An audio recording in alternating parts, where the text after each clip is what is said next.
This is a story of a sweet, simple man on a dead-end street, caught between an airport and a cemetery.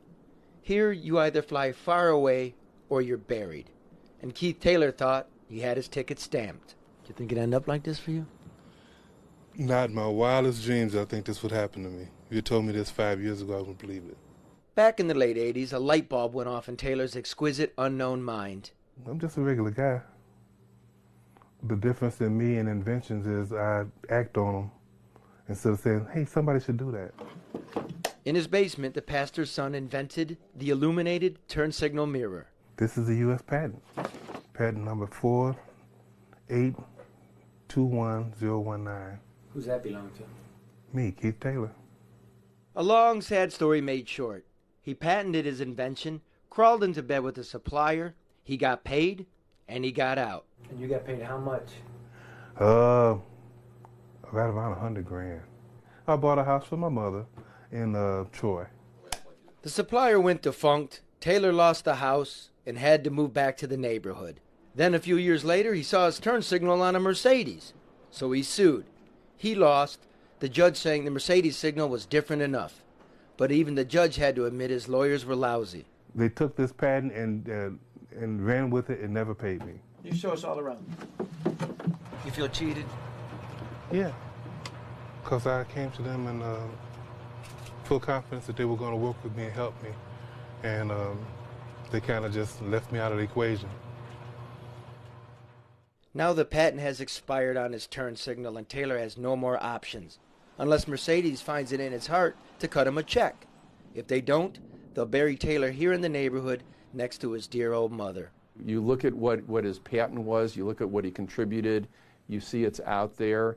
The patent was held valid. The system just failed. I called Mercedes in Germany today. Maybe they could help out.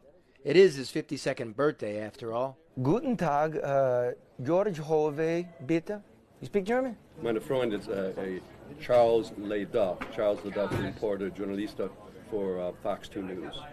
Unable to reach anyone, we decided to go look at the auto show. You know who invented that? Yes, I do. Keith Taylor. Is that yours? That's a version of my invention.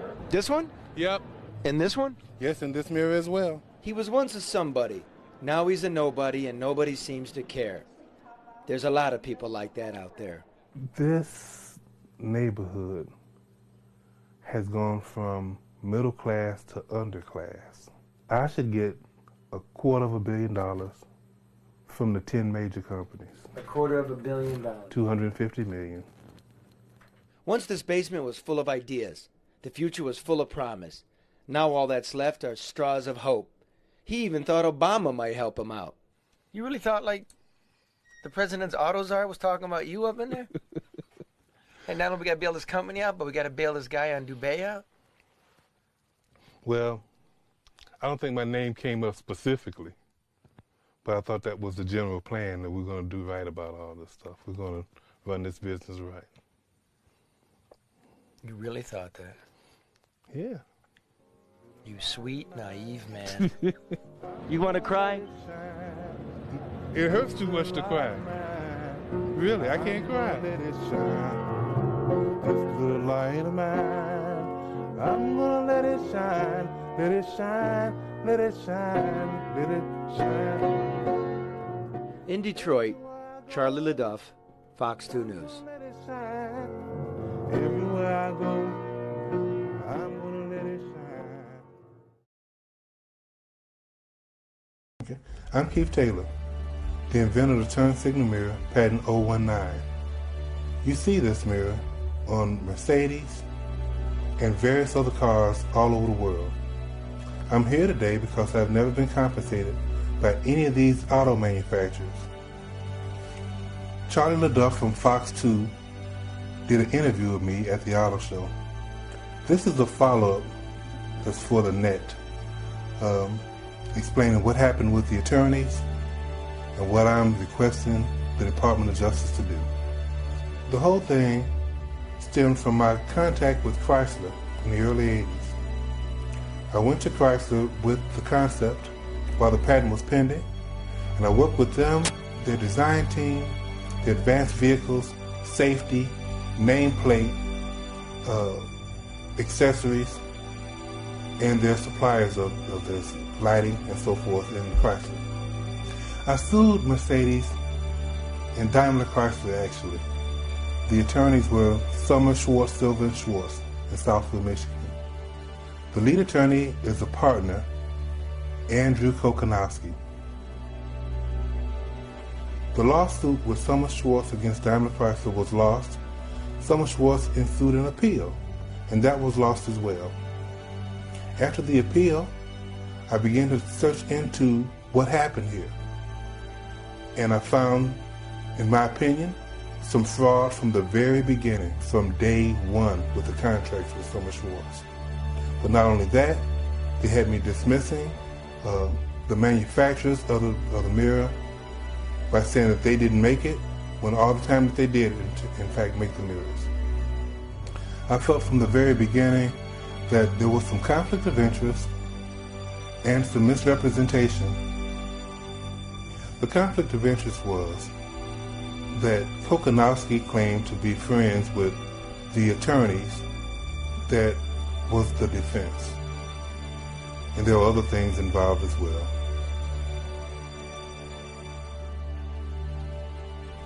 I went to the Attorney Grievance Commission about this.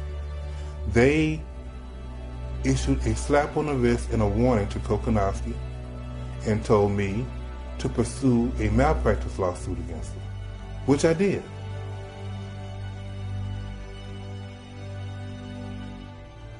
The second lawsuit was hard to find someone in this state that did not have conflict of interest with Summer Schwartz. I found an attorney, Tony Braun, working for Benner & Benner. He also was a former alum of Summer Schwartz, but said that there was no conflict of interest. He took me to E. Paul Miller of Miller Law in Rochester Hills. Paul Miller said there's no conflict of interest whatsoever. They could represent me to the fullest. The very first thing that Paul Miller did was brought in David Shea from Shea ILO. He turned the entire case over to David Shea and told me that David Shea had no conflict of interest. David Shea worked in the same office with Andy Kokonowski, two cubicles over. But to a person, they all claimed no conflict of interest. In fact, these attorneys pointed out what would seem to be fraud and crimes from Summer Schwartz, but they said that they were not prosecutors and they only represent me in the civil case. I went to Kim Worthy, the Wayne County prosecutor. Her office said to have these attorneys call her or inform the judge. These attorneys did neither. I went to the FBI White Collar Crime Division. They said have the attorneys call them or inform the judge. They did neither. It was the fox guarding the hen house with these attorneys. That's my opinion. I today am asking Mr. Eric Holder, Attorney General of the U.S., to look into these companies for fraud, misrepresentation, conflict of interest. It's my opinion that this is what went on here. And a full investigation, it's my belief that it'll also be their opinion as well.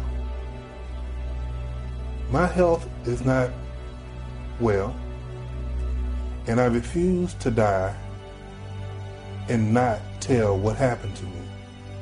Come what may, these men need to be exposed. It's my opinion that fraud, conflict of interest, obstruction of justice, and other things went on here to deny me my rights in court. Not only did they make a fool of me, but they also misrepresented in front of state judges, federal judges, and appeals courts. Something has to be done.